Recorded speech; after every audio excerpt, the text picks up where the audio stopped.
Remember, I said most of the time, when we're doing science, we come to naturalistic conclusions. That's true.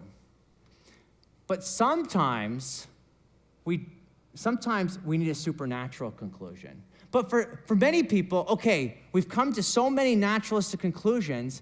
Tim, maybe if we just give scientists more time, eventually we'll explain everything naturalistically. And so you might hear something like this. Years ago, superstitious people thought that lightning came from the lightning god Zeus and thunder from the thunder god Thor. Well, now we know lightning is just an electrical discharge. It's just electrons doing their thing.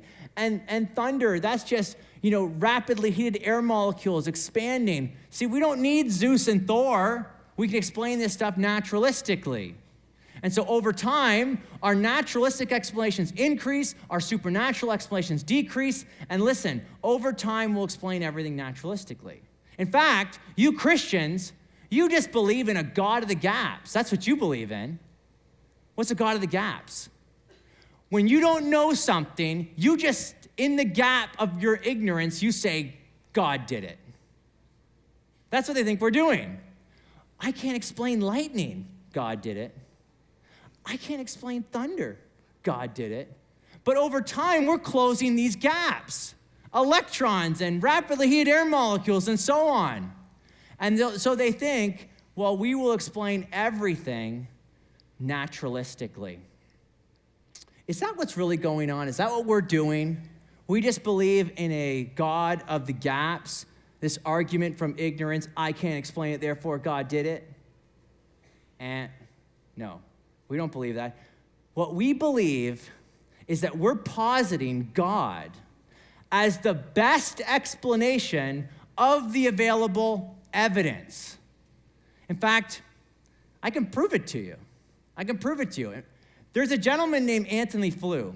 Now, Anthony Flew, he was an atheist for most of his life. In fact, you could go on YouTube, not right now, but after I'm done, you could go on YouTube, Google YouTube Anthony Flew, and you could find him debating Christians over the existence of God. Well, it turns out late in life, Anthony Flew changed his mind. He actually came to believe in God and wrote a book called There Is a God. And the word no is like crossed out.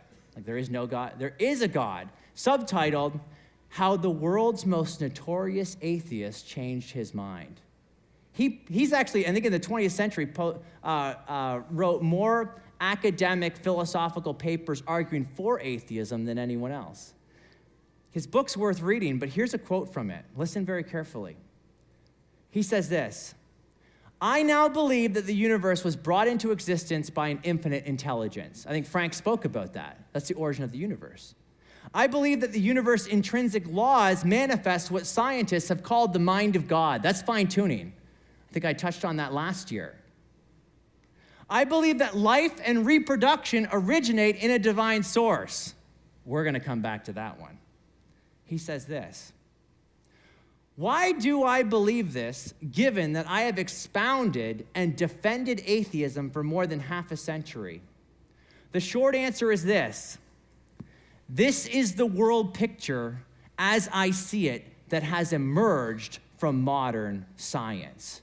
Do you understand what he's saying here? This is the worldview. This is the world picture that has emerged from what? This is not a God of the gaps. I don't know, therefore God must have done it. That wouldn't have convinced Anthony Flew to change his mind.